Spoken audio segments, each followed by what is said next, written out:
Voilà, bonjour à tous. Content de vous voir ce matin. Content de voir notre frère David. Il est où, David? Ah oui, il s'est mis juste devant, c'est bien. David Valdez qui nous apportera la parole, qui nous a formés hier, surtout le premier groupe.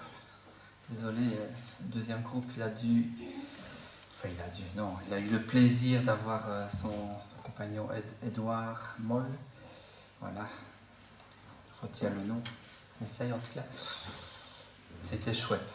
Mais je crois que ceux qui étaient présents, donc il y avait Daniel, il y avait Paolo, il y avait Ide, il y avait aussi Marianne qui est restée le matin. On a pu vraiment apprendre des belles choses, et aussi Sophia, j'ai oublié, les plus jeunes. Le plus intéressant, c'est pour les jeunes évidemment. En tout cas, c'était vraiment chouette, et on espère que d'autres auront envie aussi de commencer la prochaine session, donc ce sera dans un an, puisque ça se fait en trois jours sur l'année. Voilà. Donc, je vous invite à regarder les annonces, comme ça on ne sera pas distrait après pendant le culte. Donc jeudi, réunion de prière. Rappelle que mardi, il n'y a plus d'études bibliques jusqu'à au retour de notre frère Eliel, notre pasteur. Donc jeudi, réunion de prière avec le Zoom pour ceux qui ne savent pas se déplacer. Samedi à 9h, le G30, bien à 9h. Samedi à 18h30, réunion des jeunes. C'est bien confirmé? Normalement oui, en tout cas c'est prévu. Samedi, répétition chorale de Noël. Je n'ai pas encore l'heure, donc ça, on vous enverra un petit message pour vous donner l'heure. Je pense que c'est en soirée, donc voilà. Et alors le samedi soir, réunion d'hommes à la chapelle de Gemep. Est-ce que tu as l'heure exacte? Je pense que c'est 18h30 et il faut compter une participation de 10 €. 10 €, ok. On vient de trouver pour s'inscrire. Voilà, donc G30, inscription près de Paolo. Et pour ceux qui veulent rejoindre les frères de Gemep le soir, allez aussi trouver Paolo pour plus d'infos et le paiement. Voilà. Est-ce qu'il y a d'autres informations? Je ne connaîtrai pas, non. Alors je rappelle juste l'évangélisation au mois de novembre, donc du 22 au 24 novembre. On aura l'occasion d'évangéliser, d'apporter la bonne nouvelle à ceux que nous côtoierons. Alors le vendredi soir, ce sera pour les jeunes, et le samedi soir, ce sera pour tout le monde, et ce sera l'occasion aussi de soutenir l'œuvre de reconstruction de l'école au Cameroun. Voilà. Et alors rappelle aussi le 30 du 11, soirée jeunesse, c'est à Namur, donc pour les jeunes principalement. Voilà, alors je réfléchis, c'est bon. Je vous invite à prier, prions.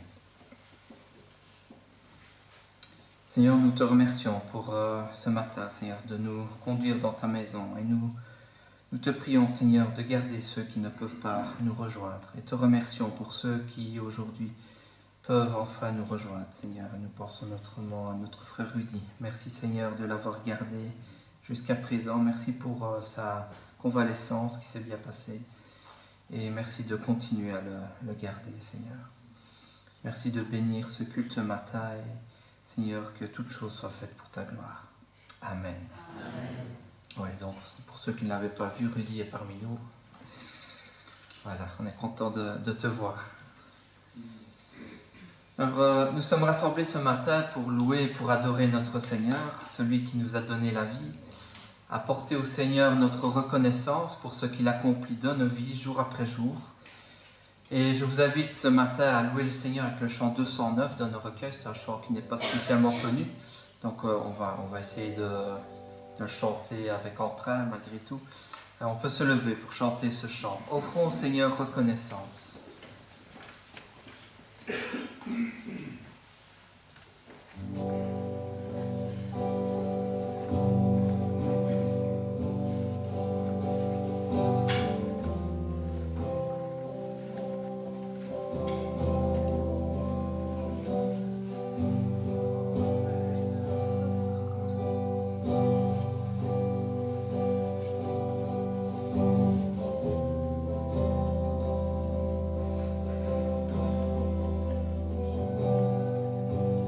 Ô Seigneur, reconnaissance, son amour durera jamais, car il est bon, il est tout douce, il est tout, son amour durera jamais. Chantons, louons, du mal puissante et d'un attendu, son amour durera jamais. Il nous donne une vie nouvelle, son amour durera jamais.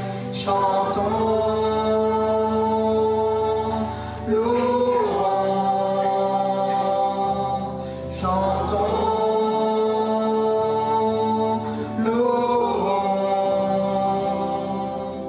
À jamais Dieu est fidèle, à jamais Dieu est fort, à jamais Dieu est avec nous, à jamais.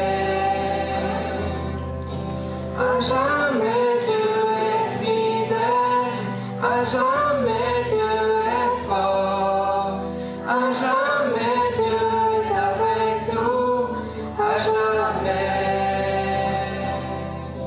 À jamais. Du lever du soleil jusqu'à son coucher, son amour durera jamais. Par notre Dieu, nous persévérons, son amour durera jamais. Chantons,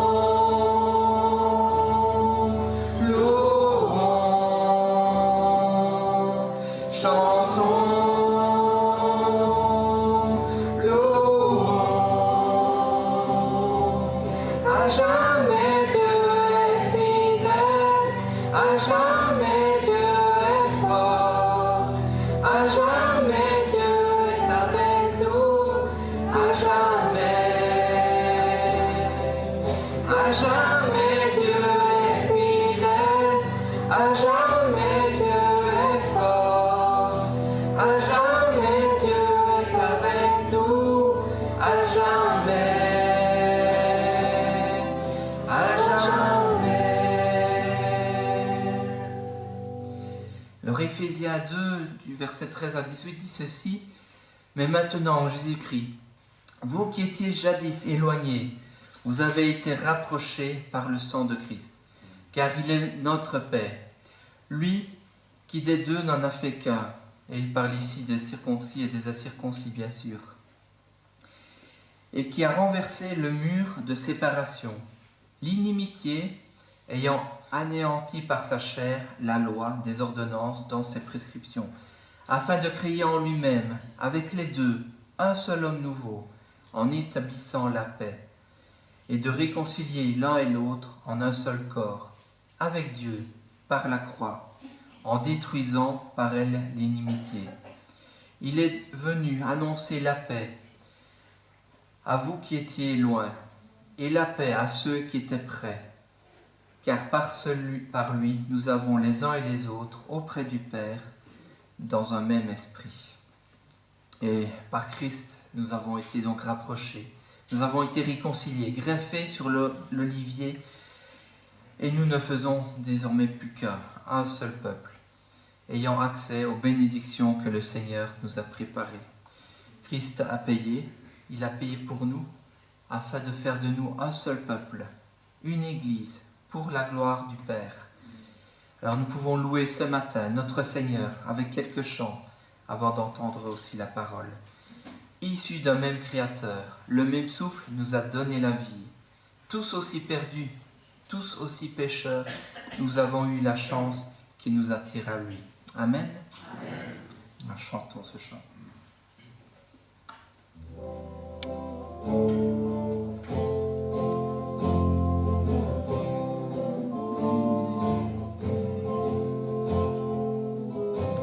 Issus du même Créateur, le même souffle nous a donné la vie. Tous aussi perdus, tous aussi pécheurs, nous avons eu la chance qui nous a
ensemble. Alors dès maintenant, vivons dans l'unité. On verra que nous sommes ses disciples, à l'amour qui nous unira. Nous n'avons qu'un seul but, élever Jésus, et que son salut soit répandu. Nous n'avons qu'un seul Père, nous n'avons qu'un Sauveur, qui pour nous s'est offert quand nous étions indignes et pécheurs. Nous n'avons qu'un seul roi, nous n'avons qu'une seule foi. Au pied de la croix se brise ce qui nous limite. Nous sommes une seule Église. Une seule Église. Alors, une seule Église, un seul peuple, issu d'une même création. Cette création que nous observons chaque jour, soit en nous déplaçant, en voyageant, soit en regardant simplement par la fenêtre, quand nous avons l'occasion d'avoir un jardin, c'est encore plus beau, soit au travers d'émissions qui nous montrent le monde dans lequel nous vivons. Cette création ne peut que nous émerveiller, n'est-ce pas? De l'extraordinaire complexité d'une cellule, voire même d'un atome, jusqu'à l'immensité de l'univers, en passant par la puissance du vent, composé pourtant d'un gaz très léger. Cette création est extraordinaire, et nous en faisons partie. Et comme l'auteur du cantique qui vient, nous pouvons dire « Quand mon cœur considère tout l'univers créé par ton pouvoir, le ciel d'azur, les éclairs, le tonnerre, le clair matin, ou simplement les ombres du soir, de tout mon être alors s'élève un chant. Dieu Tout-Puissant, que tu es grand. » Oui, notre Dieu est grand, n'est-ce pas? Amen. Alors chantons, chantons, notre Dieu Tout-Puissant.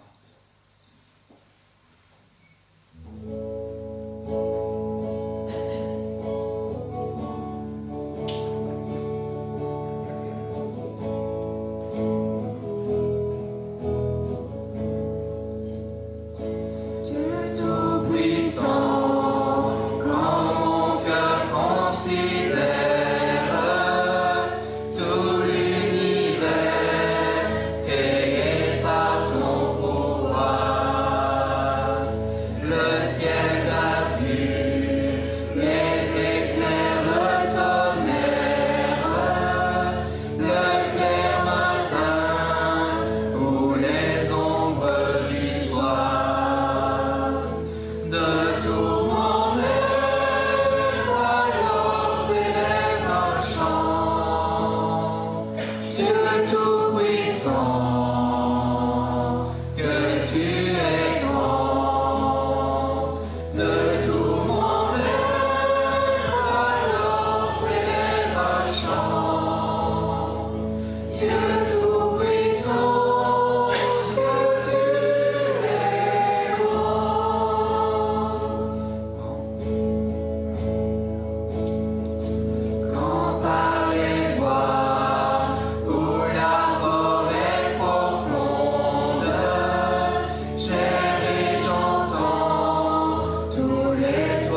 Seigneur, nous te remercions. Nous te remercions pour ce grand amour que tu as eu envers nous, en quittant ton ciel, pour venir nous chercher, Seigneur.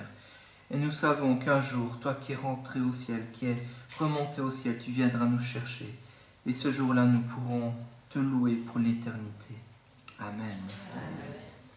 Alors, le psaume 63, versets 6 à 9, dit encore ceci. « Mon âme sera rassasiée, comme de mets gras et succulents, et avec des cris de joie sur mes lèvres, ma bouche te célébrera. Lorsque je pense à toi sur ma couche, je médite sur toi pendant les veilles de la nuit, car tu es mon secours, et je suis dans l'allégresse à l'ombre de tes ailes. Mon âme est attachée à toi, ta droite me soutient. » Dieu est notre secours, il est notre soutien. En lui, nous n'avons rien à craindre. Le mal peut nous entourer, les douleurs de la maladie ou de la vieillesse nous attacher, mais notre secours et notre soutien est en lui. N'ayons donc aucune crainte pour notre avenir, car nous savons déjà ce qui nous attend, et nous avons cette espérance. Nous pouvons continuer avec le chant 217, et après nous pourrons élever nos voix et le louer par nos prières et notre reconnaissance, avec le chant 217. Si la lune me glace et le soleil menace, Créateur des étoiles, mon secours est à toi. Amen.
Toujours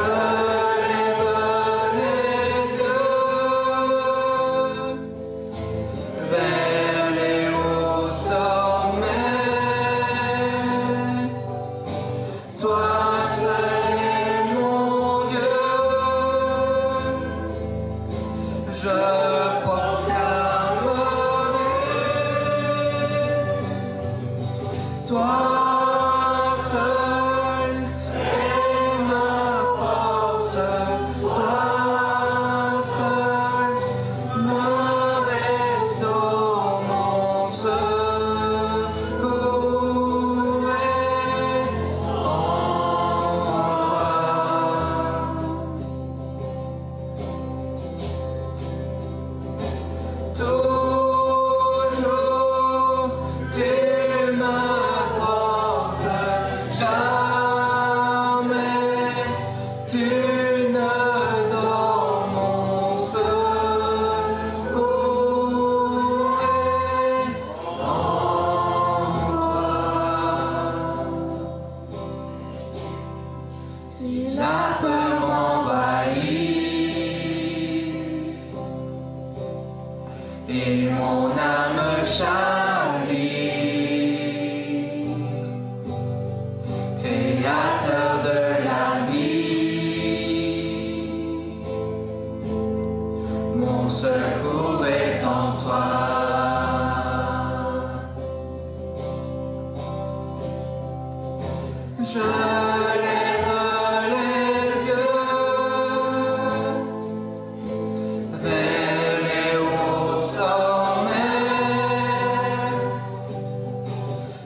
jamais d'une dans mon secours est en toi.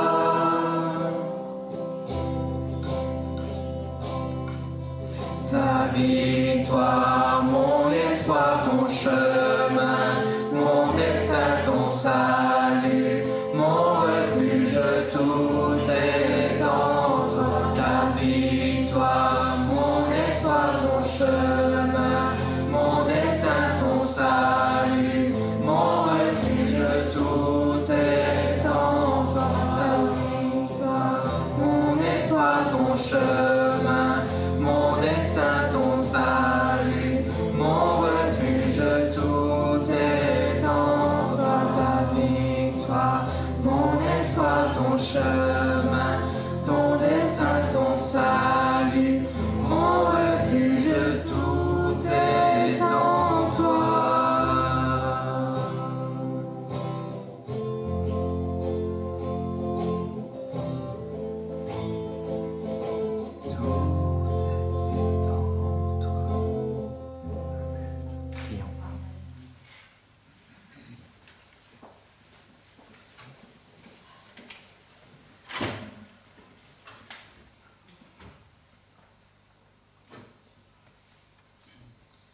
C'est vrai, Seigneur, mon espoir, ton chemin, mon destin, ton salut et mon refuge, tout est en toi, Seigneur. Amen.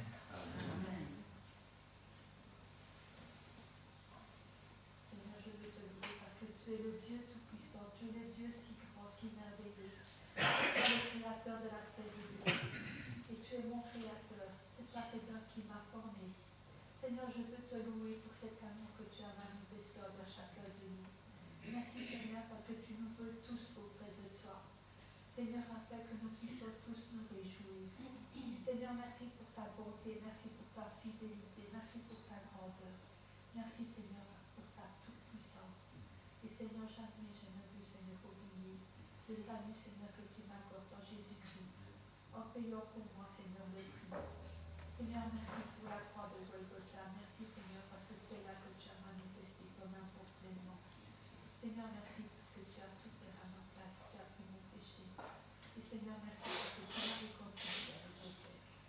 Seigneur, que nous te louons, Seigneur, tous les jours, puis demain, pour qu'il me reste, Seigneur, à vie, pour ta gloire. Au nom de Jésus. Amen. Merci Seigneur pour ta présence sans fin auprès de moi. Amen. Amen. Seigneur, j'aime toute ta parole pour Seigneur Jésus-Christ. Amen. Amen.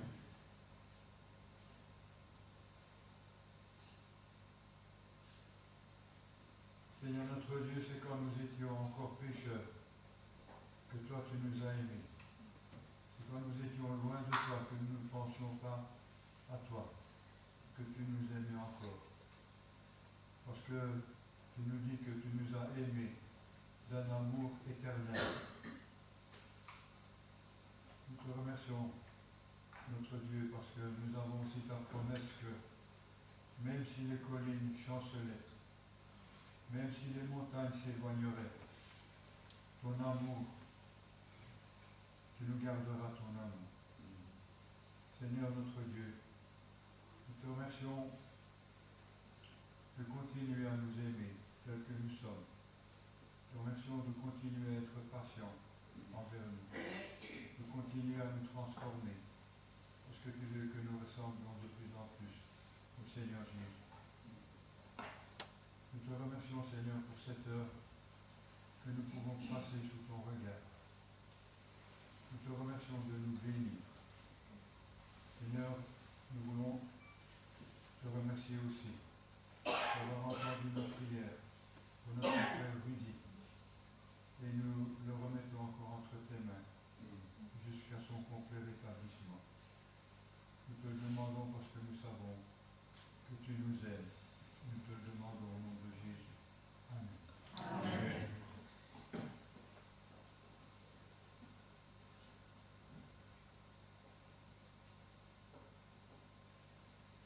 Et la suivante ton esprit place dans mon cœur, dans nos cœurs, que rien ne peut nous séparer de ton amour. Seigneur, nous t'appartenons.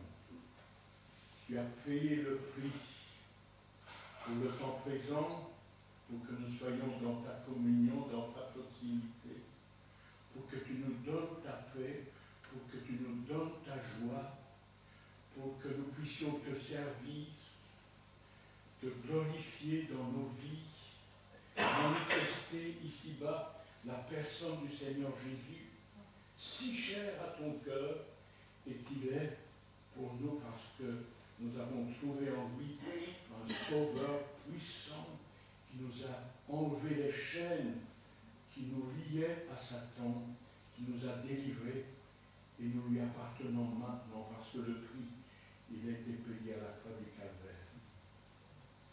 Rien ne peut nous séparer. Et lorsque nous sommes venus à toi, Seigneur Jésus, poussés par ton esprit, nous nous sommes rendus compte que nous déposions avec joie notre fardeau, mais aussi nos vies. Et le dépôt que nous t'avons placé, nous avons la garantie qu'il est assuré pour toute l'éternité. Avec toi, Seigneur, il n'y a pas d'évaluation comme dans ce monde. Nous allons de progrès en progrès. Nous sommes émerveillés de voir ton action dans nos vies et le projet merveilleux que tu réserves pour nous. Et cela à cause uniquement de la grâce qui nous a été manifestée en Jésus-Christ. Merci Seigneur Jésus d'avoir accepté ce plan de salut qui t'a coûté si cher, le prix de ta vie, le don de ton sang précieux. Mais nous sommes rassurés parce que ton Père t'a ressuscité. Et nous croyons en un Seigneur qui est vivant au siècle des siècles. Alors à toi soit toute la gloire, tout l'honneur dès maintenant et pour toute l'éternité. Amen. Amen. Amen.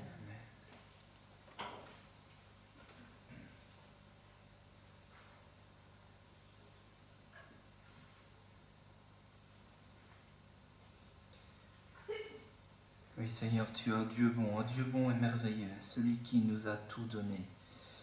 Que ce soit la terre sur laquelle tu nous as placés, jusqu'à la vie éternelle, Seigneur, que tu nous promets.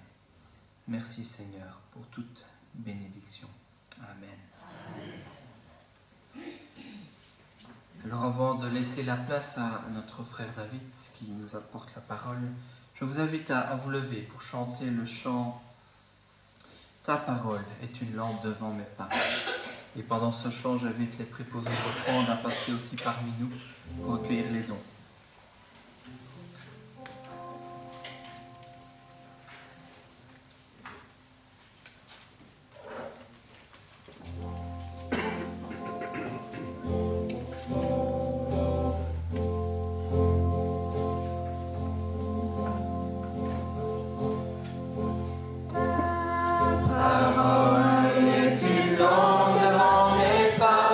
Elle éclaire mon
Tu veux prier, s'il te plaît?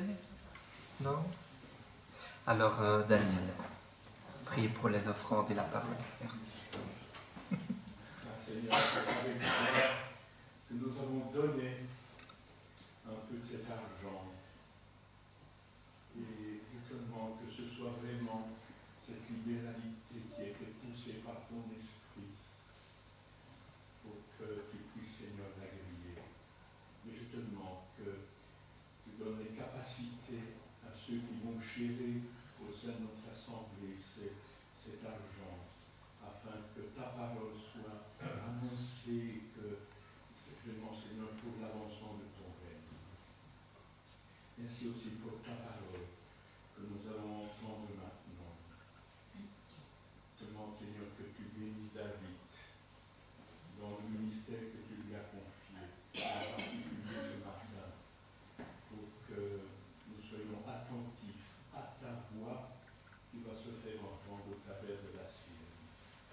Seigneur, fais-nous du bien et que, à la fin de ce moment, nous puissions avoir été transformés par ta parole, qui est esprit et vie. Seigneur, nous voulons enlever toute distraction. Je te demande, Seigneur, cette intelligence, d'enlever toute distraction de nos pensées pour être centrés sur ta personne et ta parole, pour la gloire de ton nom. Amen. Amen.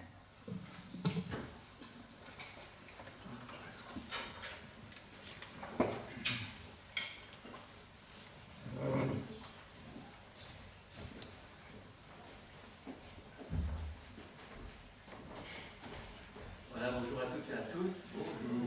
Quel privilège d'être avec vous ce matin dans la région liégeoise. Bon, ça fait longtemps que je ne suis plus passé par cette partie de la Belgique.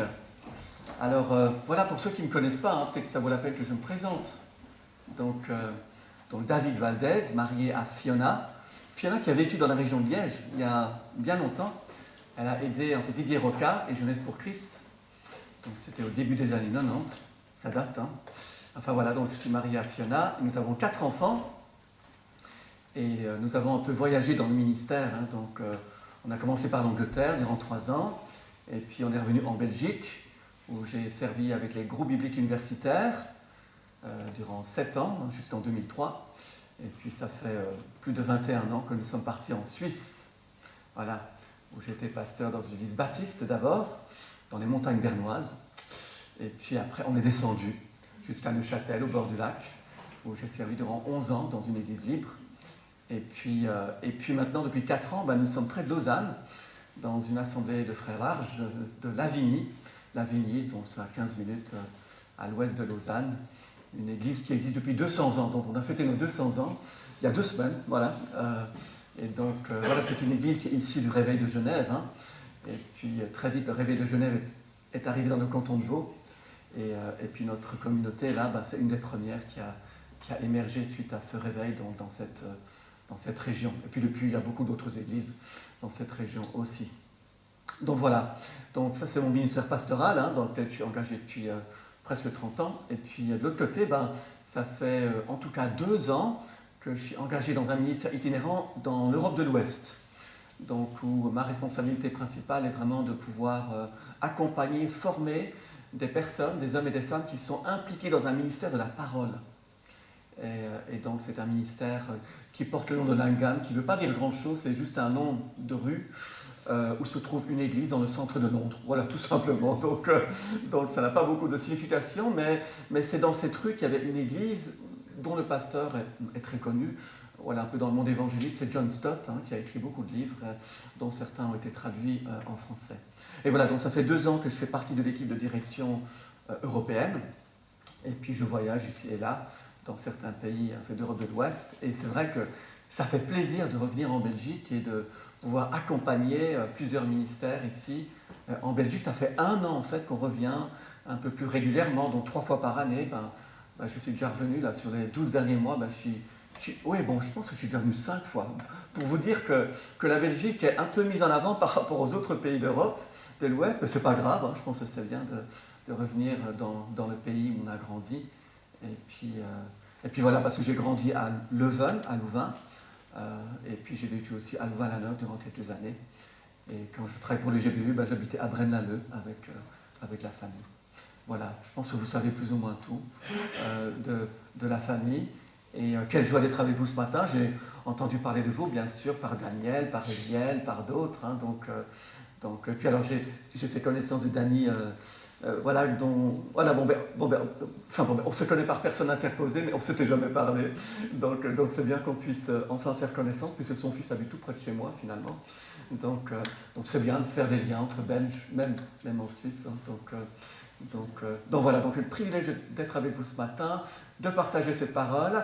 Je vais vous inviter justement à prendre votre Bible et à prendre le livre d'Habacuc. Habacuc, au premier chapitre, et nous allons lire les 12 premiers versets. Habacuc, chapitre 1, et les versets 1 à 12. Voilà ce qui est écrit ici dans ce texte. Oui, on n'a pas l'habitude de lire ce genre de livre dans la Bible. Hein. C'est parfois difficile de le trouver lorsqu'on le cherche un peu, mais heureusement dans vos Bibles, vous avez une table des matières. Ah, donc, ça vous aide déjà. Si jamais vous n'avez aucune idée d'où se trouve ce livre, ce livre se trouve dans l'Ancien Testament déjà, et puis parmi toute la variété des petits prophètes, comme on les appelle. Alors pourquoi on les appelle les petits prophètes? Non pas parce qu'ils étaient petits de taille, mais c'est parce que les livres sont assez courts. Les livres de ces prophètes, comme Abdias et comme d'autres, sont assez courts. Et c'est pour cela qu'on appelle ces livres les livres des petits prophètes. Voilà.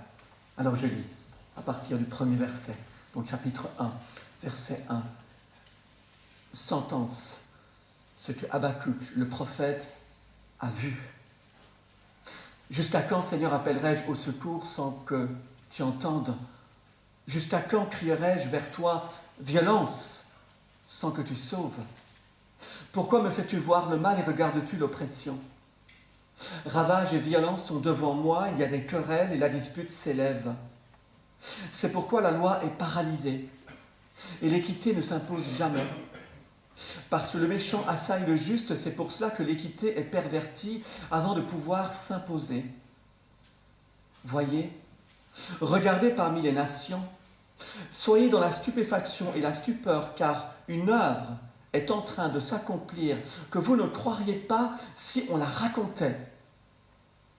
Je suscite des Chaldéens, ce peuple impitoyable et impétueux, qui traverse de vastes pays pour prendre possession de demeures qui ne lui appartiennent pas.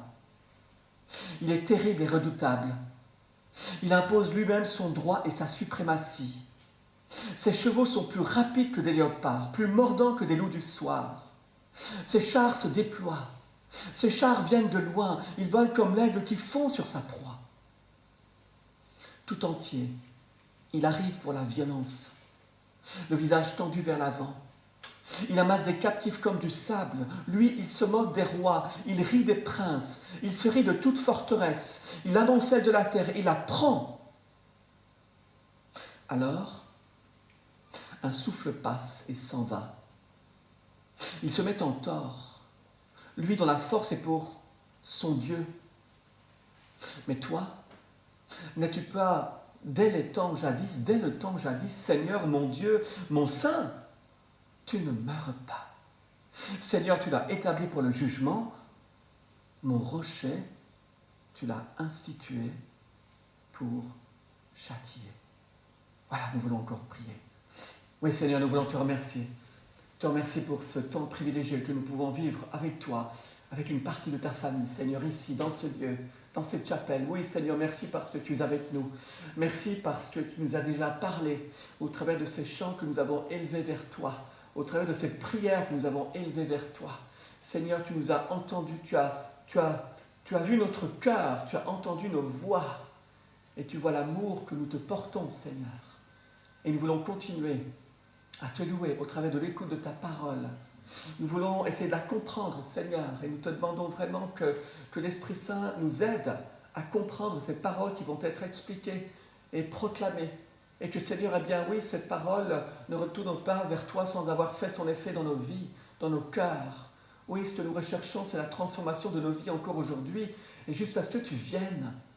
Alors merci Jésus ce matin de continuer de nous parler au travers de cette âme qui a vécu tellement d'épreuves, mais que tu as accompagné jusqu'au bout. Oui Seigneur, c'est vrai, nous pouvons compter sur toi jour après jour, comme cela a déjà été dit ce matin. Oui, merci pour ta présence à nos côtés à chaque instant. Car lorsque nous te sommes infidèles, toi tu restes fidèle. Toi jamais tu ne nous abandonnes. Eh bien oui Seigneur, parle-nous maintenant au travers de ces paroles. Oui, nous voulons te le prier en ton nom. Amen. Amen. Voilà. Jésus-Christ, Seigneur de l'histoire. Voilà peut-être un mot d'ordre que nous voudrions proclamer en toutes circonstances. Jésus-Christ, Seigneur de l'histoire. Et pourtant, lorsque nous regardons l'histoire de l'être humain, telle qu'elle se déroule aujourd'hui, loin de nous comme tout proche de nous, eh bien nous avons parfois de la peine à croire que Jésus-Christ soit le Seigneur de l'histoire, n'est-ce pas? Lorsque nous regardons ce qui se passe en Terre Sainte, ou en Ukraine, ou au Soudan, ou dans d'autres contrées encore, eh bien parfois nous nous posons cette même question, mais Jésus-Christ, toi, es-tu vraiment le Seigneur de l'histoire lorsque nous constatons tout ce qui se passe là, dans ces pays, toutes ces personnes innocentes qui meurent? Es-tu vraiment le Seigneur de l'histoire? Parce que si tu l'es, eh bien, les choses ne devraient-elles pas être différentes? Et puis bien sûr, il y a toutes ces circonstances qui nous touchent tout près de nous, n'est-ce pas? Ces familles qui sont déchirées, ces personnes qui perdent leur emploi, ces amitiés qui se brisent. Je pense à un de mes anciens collègues, où j'étais pasteur avant, qui me disait, mais tu sais David, j'ai voulu vraiment en fait témoigner de l'évangile auprès de mon meilleur ami. Il n'a pas voulu écouter, il a cassé l'amitié. Mais Seigneur, mais Jésus, mais n'es-tu pas le Seigneur de l'histoire? Alors pourquoi permets-tu que même mon meilleur ami se coupe ainsi de moi? Vous voyez? Et tellement d'autres défis nous rencontrons au quotidien et qui nous interrogent sur la présence de Jésus-Christ à nos côtés et dans nos circonstances, n'est-ce pas? Et puis que dire de toutes ces vies d'église? C'est vrai que le Covid ne nous a pas fait du bien, n'est-ce pas? Tellement d'églises se sont vidées, mais partout, partout dans le monde, ce n'est pas une exception, ici en Belgique ou bien en Suisse, mais partout. Moi, je suis arrivé dans une église en plein Covid, profondément découragé. On s'est retrouvé peut-être à 15-20 personnes durant en fait toute une période, et puis petit à petit, le Seigneur a commencé à faire grâce, mais moi, je me souviens que j'avais dit, juste à mon arrivée, à ces personnes, je leur ai dit, mais nous, ce que le Seigneur nous demande, c'est de rester fidèles. Quoi qu'il se passe, c'est de rester fidèles. Mais même si nous sommes dans l'interrogation, même si nous nous demandons, mais Seigneur, pourquoi as-tu permis que ce Covid touche le monde entier et qu'ainsi ton Église se soit partiellement vidée? Mais Seigneur, juste ça, quand c'est pourquoi, Seigneur? Es-tu vraiment le Seigneur et le Seigneur de ton Église? Si tu permets ce genre de choses? Et c'est un peu l'état d'esprit dans lequel se trouve le prophète Habakkuk. Cet homme qui a vécu, qui était probablement fait un lévite, qui a donc vécu à l'époque du roi Josias. Ce roi qui avait redécouvert, grâce à l'aide de son équipe, cette loi de Dieu, qui a voulu la remettre en avant pour permettre au peuple de Juda, au peuple d'Israël, de renouer avec l'Éternel, de marcher dans les voies de l'Éternel. Et c'est vrai que durant tout un temps, il y a eu comme un réveil au sein du peuple d'Israël, jusqu'à ce que ce roi disparaisse d'une manière assez mystérieuse, et qu'à la tête de ce peuple étaient placés d'autres rois sous l'empire, sous l'influence malsaine de l'Égypte. Et c'est à partir de ce moment-là que ce peuple de Dieu a commencé à nouveau à s'éloigner petit à petit du Seigneur jusqu'à oublier, jusqu'à relativiser et oublier la loi de Dieu. Et c'est vrai que le prophète, eh bien, s'interroge.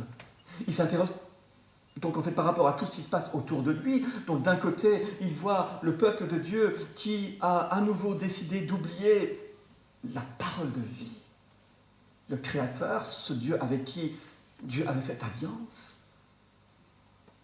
Et puis d'un autre côté, il voit un empire qui continue de s'étendre, l'empire de Babylone, un empire violent, un empire qui prend tout sur son passage, un empire qui écrase toutes les autres nations alentour. Et c'est vrai que le prophète et tout un reste du peuple, resté fidèle à l'Éternel, eh bien, se tourne vers l'Éternel, crie vers son Dieu et dit, mais jusque à quand, Seigneur, et pourquoi, Seigneur? Pourquoi, Seigneur, ne réagis-tu pas dans une situation telle que la nôtre? Pourquoi, Seigneur, permets-tu à un peuple tellement mauvais d'accroître sa puissance, là, dans cette région? Mais reprenons notre texte du jour, où le prophète se tourne vers son Dieu et crie vers lui. Juste à quand, Seigneur, appellerai-je au secours sans que tu écoutes? Te crierai-je violence sans que tu sauves? Pourquoi me fais-tu voir le mal et regardes-tu l'oppression? Pillage et violence sont devant moi, il y a contestation et la dispute s'élève. C'est pourquoi la loi est paralysée et l'équité ne s'impose plus, parce que le méchant assaille le juste. C'est pour cela que l'équité est pervertie avant de pouvoir s'imposer. Jusque à quand, Seigneur, et pourquoi, Seigneur? Je pense que ce n'est pas la première fois que le prophète crie vers son Dieu. Mais là, une fois de plus, il le fait. Il le fait avec une telle force.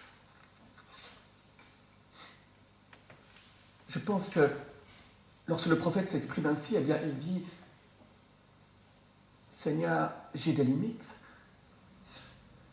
Ton silence m'est intolérable. Ton silence m'est insupportable. » Peut-être s'est-il mis à prononcer les paroles de ce psaume qui dit « Mon Dieu, pourquoi m'as-tu abandonné ?» Psaume 22. Et puis il parle de pillage, de violence. Voilà des termes que nous connaissons bien, n'est-ce pas? Et qui sont utilisés autant dans nos régions ici que bien sûr au loin.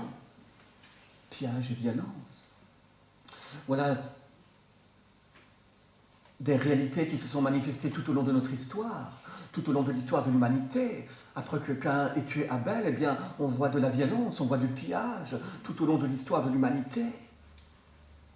Jusqu'à ce que nous nous retrouvions ici à l'époque de ce prophète qui dit « Mais non, moi je ne supporte plus, je ne supporte plus ce piège, cette violence qui règne tout autour de moi. » Souvenez-vous de cette violence qui apparaît à l'époque de Noé. Un peuple, des gens qui ne veulent pas écouter.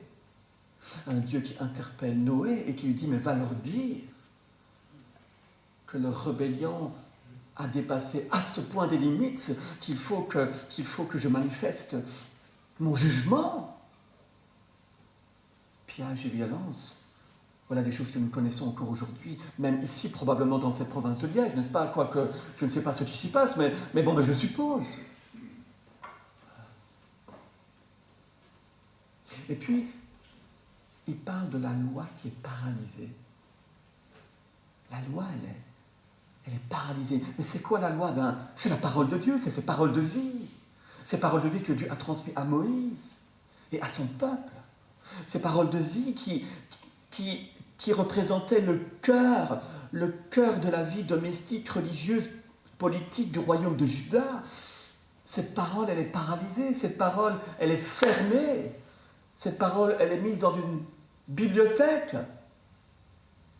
Elle est peut-être connue, mais cette parole, elle est sous la poussière, et elle n'est même plus consultée.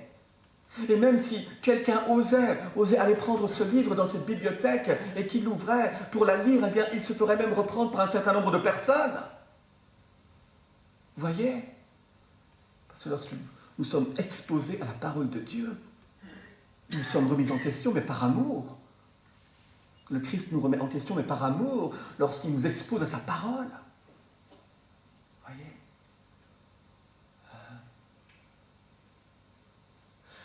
Je me souviens avoir lu un livre il y a bien des années de Ron Sider, c'est un théologien qui était connu dans les années 1990,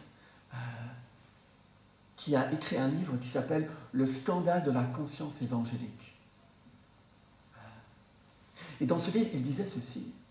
Il disait aujourd'hui, sur le continent américain en tout cas, mais aussi en Europe, le chrétien ne vit plus différemment du non-chrétien. Il n'y a plus de différence. On ne voit plus de différence entre le chrétien et le non-chrétien dans le monde. Le chrétien vit comme celui du monde qui n'appartient pas à Jésus-Christ, il ne veut même pas appartenir à Jésus-Christ. Il n'y a plus de différence. Et c'est pour ça qu'on s'étonne par la suite alors que dans les églises, c'est le chaos total. Concernant la morale de vie ou bien d'autres choses encore. Parce que justement, les vies des chrétiens ne sont plus enracinées dans la parole, ne sont plus enracinées dans le Christ lui-même. En Suisse, par exemple, c'est une catastrophe. Lorsqu'on ose prêcher la Bible, parfois dans certaines communautés, on se fait reprendre. Ils me disent, mais David, tu es un peu démodé d'ouvrir la Bible et de prêcher à partir de la Bible. Est-ce que tu ne voulais pas tout simplement donner des petites impulsions motivationnelles pour un peu motiver les gens, et puis comme ça, ils feront quelque chose de bien cette semaine? Parce que la Bible, tu sais, c'est un peu dépassé, finalement. Puis, moi, je suis triste, hein. Moi, je suis triste. Je pense à un pasteur qui, un jour, est venu se présenter pour un poste, en fait, dans une église. Et puis, ils lui ont posé la question, mais qu'est-ce que tu aimes dans le ministère? Et puis, ce pasteur a dit, moi, ce que j'aime, c'est prêcher la parole. Et puis, le conseil qu'il a reçu lui a dit, mais ça, c'est bien pour le groupe des personnes âgées. Mais pour les autres, je ne pense pas que ça va les intéresser. Donc, je ne sais pas si ça vaut la peine que tu viennes chez nous. Donc c'est dur parfois d'entendre ce qui se passe dans... Alors ce n'est pas toutes les communautés, heureusement, mais ce sont quand même des communautés qui sont visibles et connues sur la scène romande.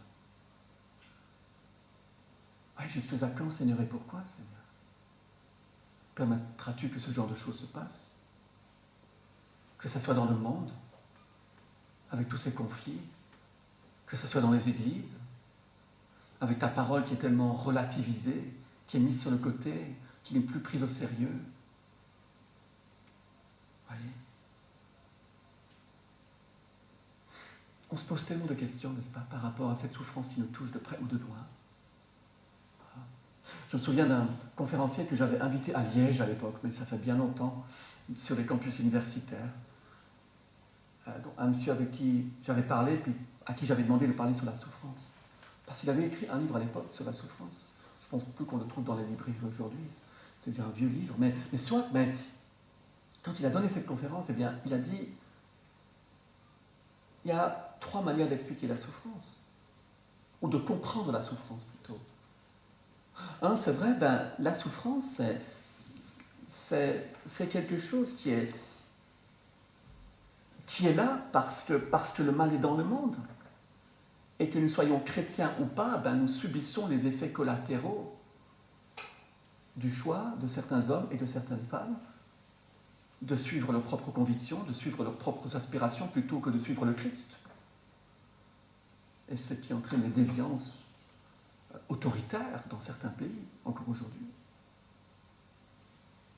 Après, il disait, oui, mais la souffrance, oui, elle est permise par le Seigneur, parfois, pour secouer son peuple, pour secouer le monde.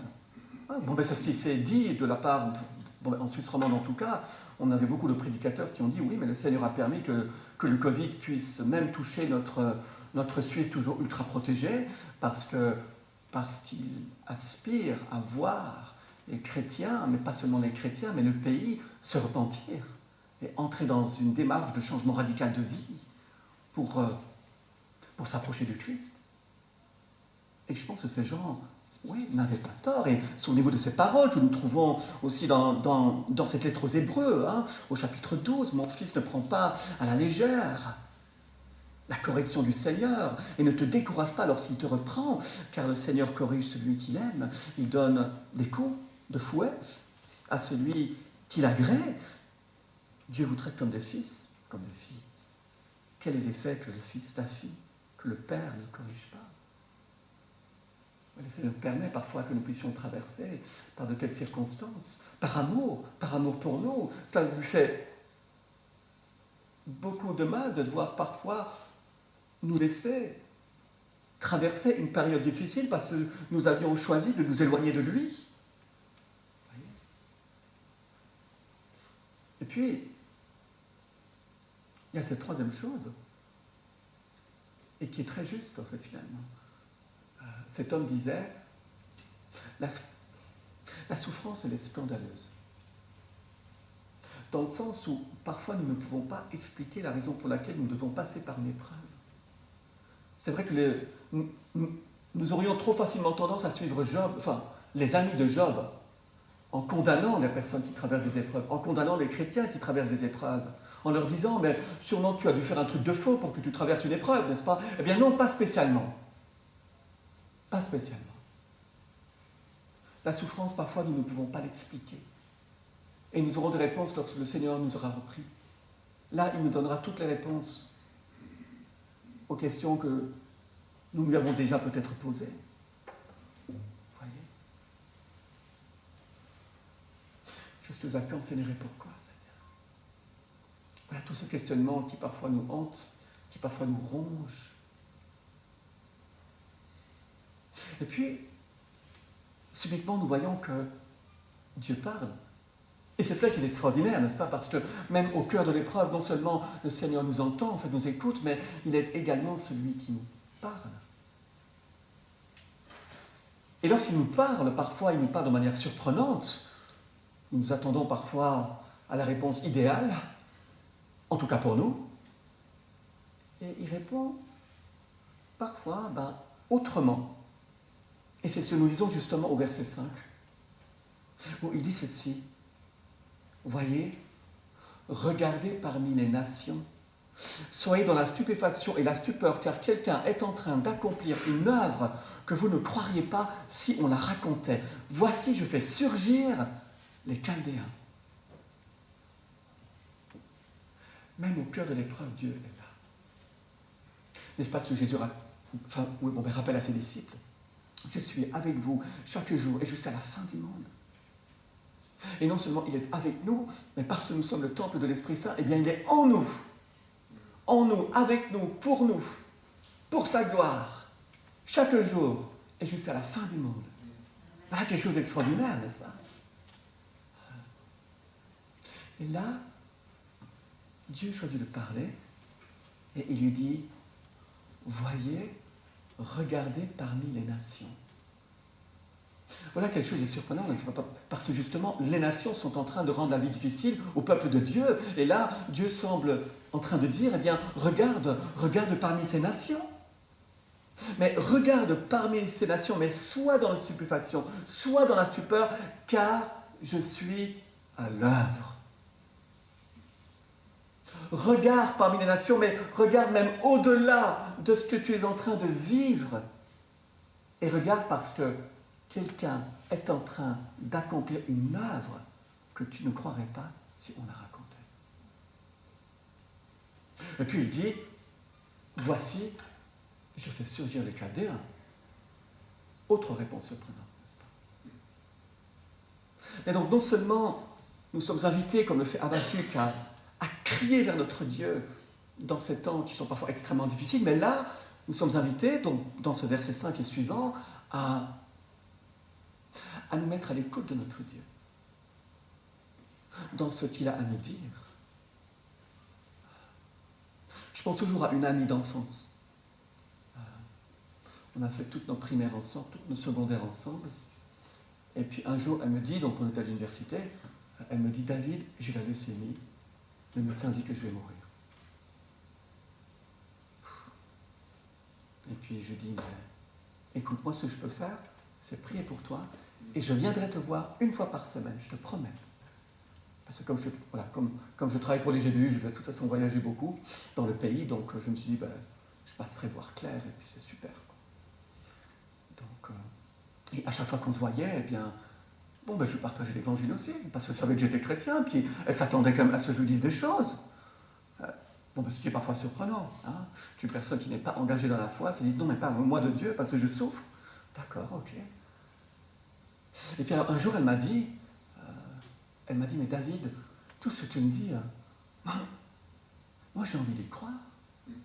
J'ai vraiment envie d'y croire. Mais tu sais, ma souffrance est telle que pour l'instant, j'arrive pas à y croire. Et puis, je pensais 3-4 ans plus tard, elle me dit, tu sais David, je vais mieux. Je vais sortir de l'hôpital. Et j'ai décidé de faire une messe de reconnaissance, parce qu'elle était catholique à l'origine, avec les sœurs là, du couvent là-bas, dans le coin. Et puis alors, elle me dit, alors tu viens pour dire merci à Jésus? Je dis, oui, bien sûr que je viens. Ouais. Avec nous, chaque jour, et jusqu'à la fin du monde. Et pourtant, elle a dit à plusieurs reprises, mais jusqu'à quand, Seigneur? Et pourquoi, Seigneur?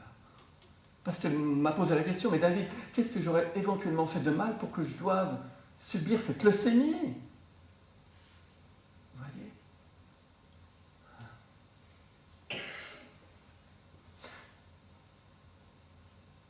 Voyez?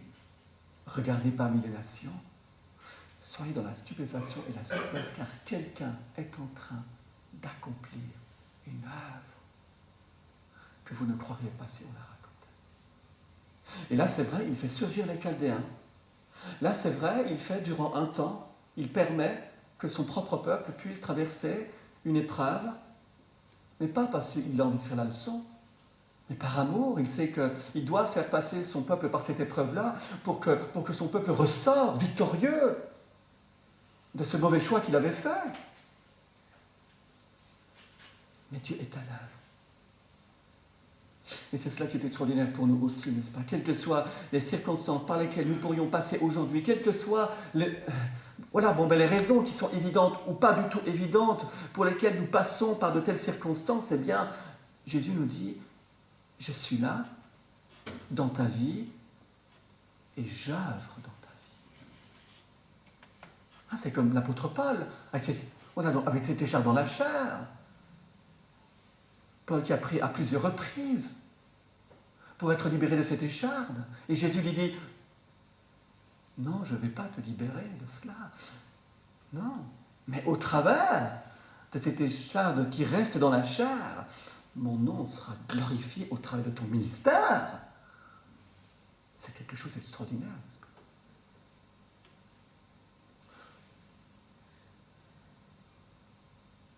Il faut que je termine, parce que le temps passe vite.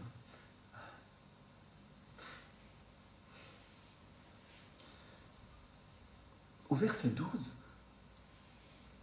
le prophète relève la tête, semble-t-il. Puis, il est dans le questionnement. Il dit, mais toi, n'es-tu pas depuis toujours éternel, mon Dieu, mon Saint? Et là, il y a des versions qui changent un peu. Nous ne mourrons pas, disent certaines versions. Je ne mourrai pas, disent d'autres versions. Tu ne mourras pas, comme je l'ai lu dans la version de ce matin.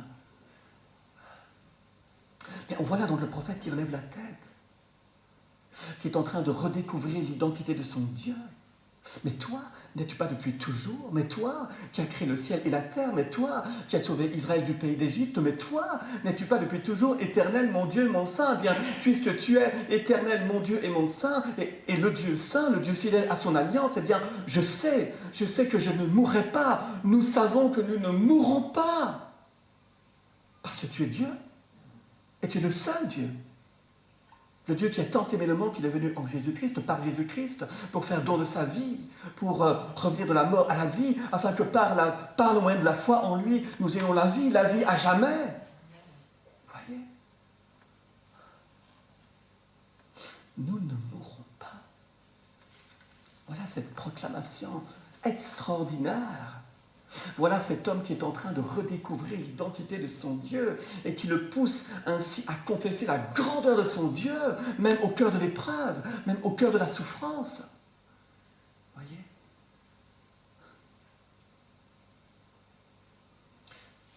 Alors, ce matin, nous sommes invités aussi, n'est-ce pas, à prendre le temps de redécouvrir l'identité de notre Dieu. Un Dieu qui est là. N'est-ce pas ce que Paul dit à Timothée, lorsque nous lui sommes infidèles, lui reste fidèle. Ouais, c'est vrai. Et puis que dit le prophète encore par la suite, au chapitre 2, il dit, mais c'est par la foi que le juste vivra. Et dans les versets qui suivent, eh bien Dieu est en train de rappeler aux prophètes que cette nation de Babylone va péricliter, va chuter, va disparaître. Et c'est ce que nous pouvons lire, n'est-ce pas, dans le récit de Daniel, où subitement, ce roi de Babylone qui fait la fête avec ses amis, il se fait renverser sous l'espace d'une nuit, quelques jours en tout cas, par le roi de Perse. Oui, Dieu est fidèle à ce qu'il dit, il accomplit ce qu'il dit. Et c'est cela qui est extraordinaire. Et c'est en cela que nous pouvons dire, oui, le Dieu dans lequel nous avons placé notre confiance est un Dieu qui est le Seigneur de l'histoire. Jésus-Christ, oui, en effet, il est le Seigneur de l'histoire. Voyez? Nous ne mourrons pas.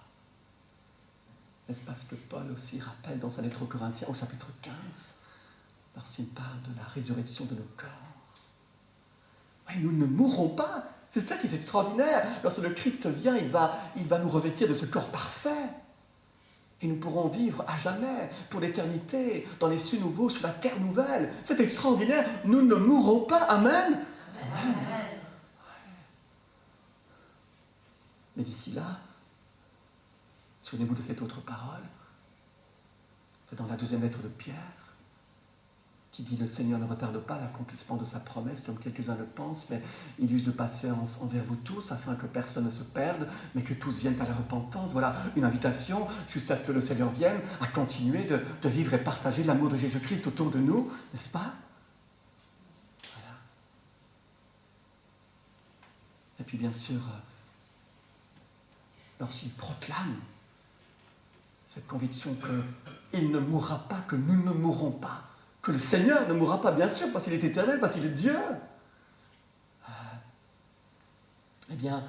Il comprend la raison pour laquelle le peuple passe par l'épreuve, parce qu'il dit éternel, tu l'as établi, donc Babylone, tu l'as établi pour le jugement, mon rocher, tu l'as affermi, oui, tu l'as affermi dans l'épreuve, mais tu l'as affermi quand même. Et le prophète comprend la raison pour laquelle le peuple passe par l'épreuve, mais il sait que son Dieu est le Dieu de l'histoire.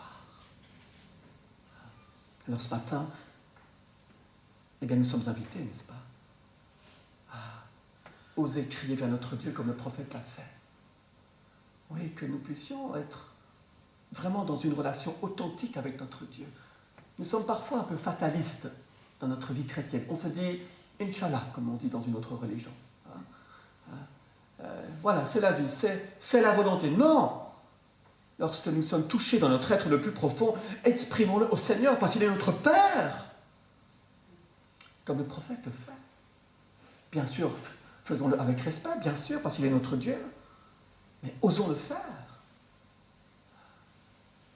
Deuxièmement, apprenons à nous mettre à l'écoute de notre Dieu. Comment nous parle-t-il d'une manière distincte? Au travers déjà de sa parole, la Bible. Prenons le temps de découvrir comment le Seigneur se révèle à nous dans l'Écriture et de ce qu'il veut nous dire d'une manière distincte et personnelle pour notre quotidien. Et puis dernièrement, soyons ceux et celles qui continuent de confesser la grandeur de ce Dieu, de Jésus-Christ, qui est avec nous et qui nous permet encore aujourd'hui d'être son témoin, quelles que soient les circonstances par lesquelles nous passons. Alors Jésus-Christ, Seigneur de l'histoire, moi je le crois. Jésus-Christ, Seigneur de l'histoire. Accrochons-nous à lui et marchons dans ses voies. Et soyons les témoins de son amour jusqu'à ce qu'il vienne. Et sachons que dans ce témoignage, eh bien, il nous accompagne à chaque instant. Et il nous donne les ressources dont nous avons besoin pour être les témoins de son amour. Voilà, Seigneur, on veut te remercier pour ta parole aujourd'hui. Tu vois que nous avons besoin de toi. Tu vois toutes nos interrogations, mais nous savons que nous pouvons compter sur toi, comme le prophète a compté sur toi finalement, parce qu'il termine ce beau texte par une parole de reconnaissance et de louange et de confiance. Eh bien, nous voulons faire de même encore aujourd'hui. Merci Jésus. En ton nom, Amen. Amen.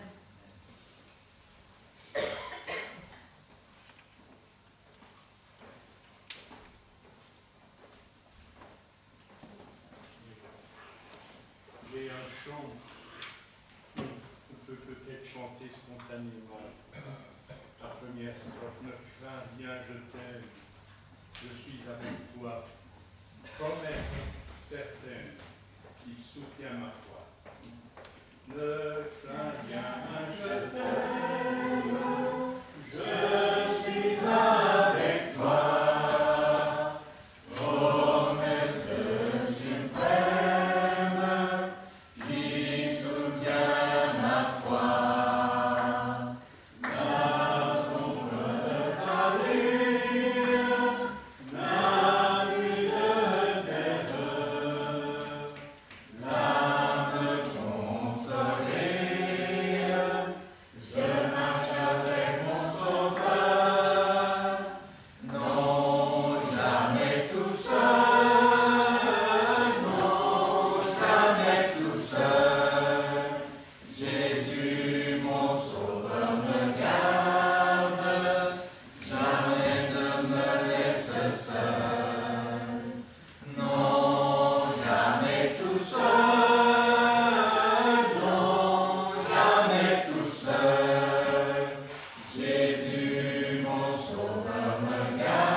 Merci David pour cet encouragement. Alors ce moment précieux où le Seigneur a convié les siens à sa table approche. Un jour nous prendrons le vin nouveau avec lui lors des noces. En attendant ce jour, le Seigneur nous a aussi enseigné à prendre ce repas ensemble et ensemble avec lui, spirituellement parlant, en étant unis à lui, mais aussi unis les uns avec les autres, en étant toujours en recherche de la paix entre nous tous et la pureté, afin d'être saints comme lui est saint. Alors nous pouvons chanter ce matin le chant 172 pour nous préparer à prendre la scène. Et ce chant nous dit « Feu du fondeur, rends-moi aussi pur que l'or et l'argent ». Et c'est un bon moyen aussi de demander pardon au Seigneur si jamais nous en avons besoin. Alors levons-nous pour chanter ce chant.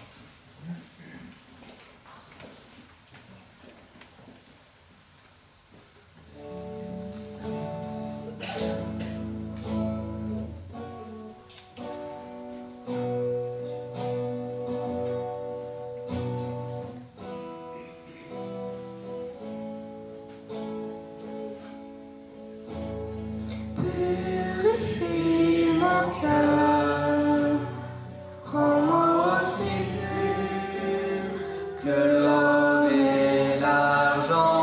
Purifie mon cœur, rends-moi aussi pur que l'or, feu du fondeur. Je n'ai qu'un désir, être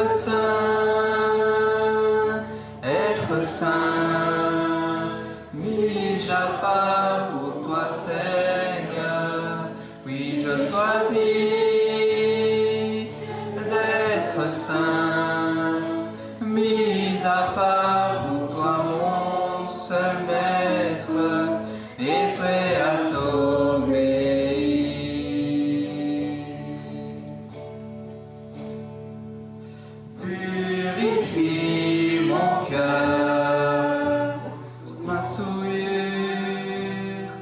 et sanctifie-moi, purifie mon cœur, lave nos péchés, cachés, feu du fondeur. Je n'ai qu'un désir, être saint, mis à part pour toi, Seigneur. Oui, je choisis d'être saint, mis à part pour toi, mon seul maître, et prêt à t'obéir. Amen. Vous pouvez prendre place quelques instants.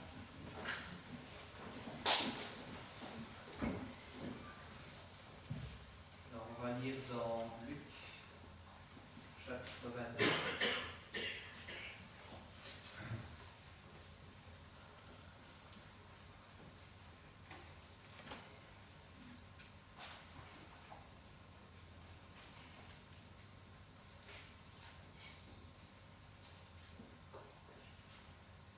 Luc 22, 14.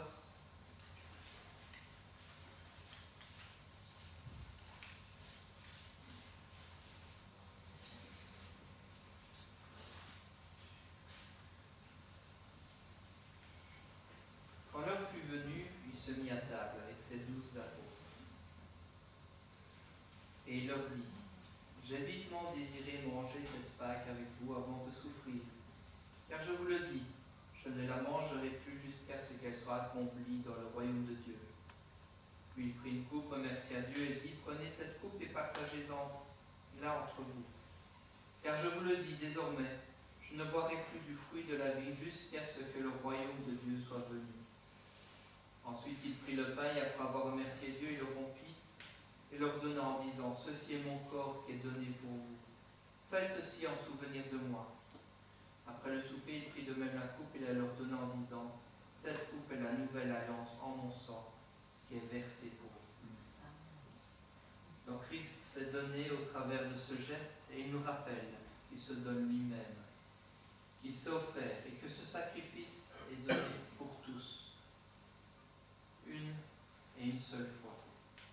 Pas comme précédemment, pas comme lorsque les Juifs offraient des sacrifices régulièrement. Lui a offert le sacrifice suprême, celui qui ne nécessite pas d'autres sacrifices. Et c'est à nous à accepter ou à ne pas accepter ce sacrifice. C'est du ressort de chacun personnellement. Personne ne peut le faire à notre place. Et ce matin, nous prenons la scène ensemble. Et c'est réservé à ceux qui ont accepté le Seigneur, qui par obéissance sont passés par les eaux du baptême. Et j'invite maintenant tous ceux qui ont accepté de se lever pour prendre la scène. J'invite Pierre et Paolo à m'accompagner pour la distribution.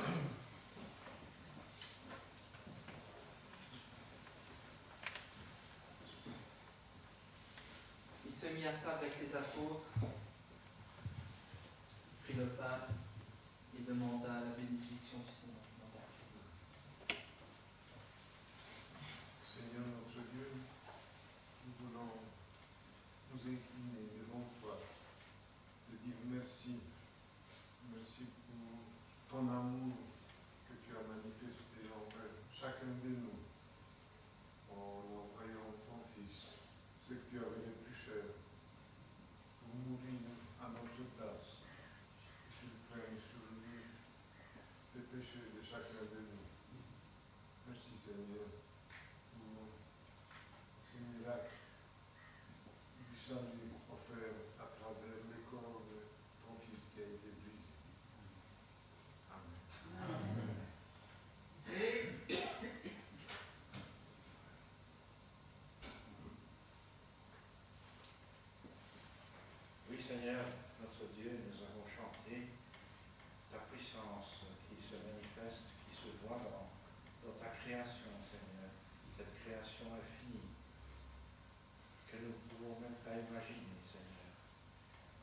nous sommes stupéfaits devant cette puissance. Mais heureusement pour nous, cette puissance est accouplée à un immense amour. Et tu n'as pas utilisé cette puissance pour nous châtier comme nous le méritions. Mais tu as poussé par ton amour, tu as donné ton Fils afin de souffrir et de mourir sur la croix de Golgotha. Nous voulons te remercier pour ce don. Nous voulons remercier le Seigneur Jésus d'avoir accompli parfaitement la mission qui lui est impartie. Seigneur Jésus, pour ton sang qui a coulé sur cette croix et qui nous purifie du péché et qui nous ouvre les portes du royaume des cieux. Amen.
Il prit le pain et après avoir rendu grâce, il le rompit et le leur donna en disant : Ceci est mon corps qui est donné pour vous. Faites ceci en mémoire de moi.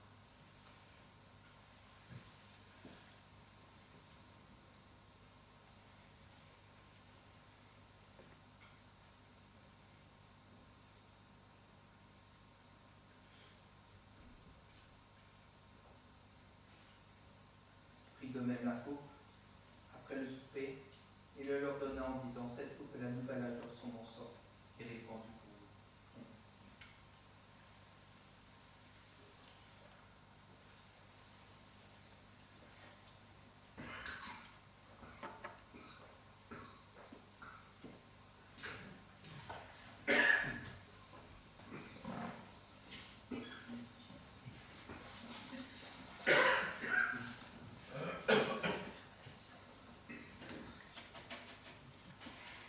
À travers ce repas, nous rappelons que le Seigneur a payé et que maintenant nous sommes libres, libérés de nos chaînes, plus esclaves de quoi que ce soit.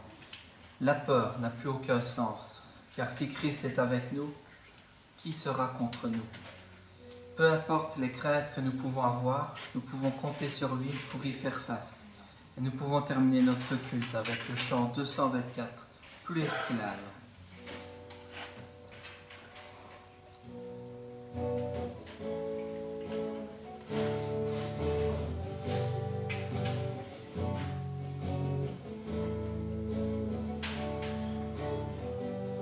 Tu m'as ébloui par tes mélodies, tu m'entoures d'un chant d'amour, chant de délivrance devant mes ennemis, toutes mes craintes s'enfuient. Je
Alors, je vous laisse avec ces quelques paroles. Que le Seigneur vous garde, que le Seigneur vous bénisse, qu'il vous comble de sa joie toute cette semaine et qu'il vous donne sa paix. Amen. Amen. Bon dimanche à tous.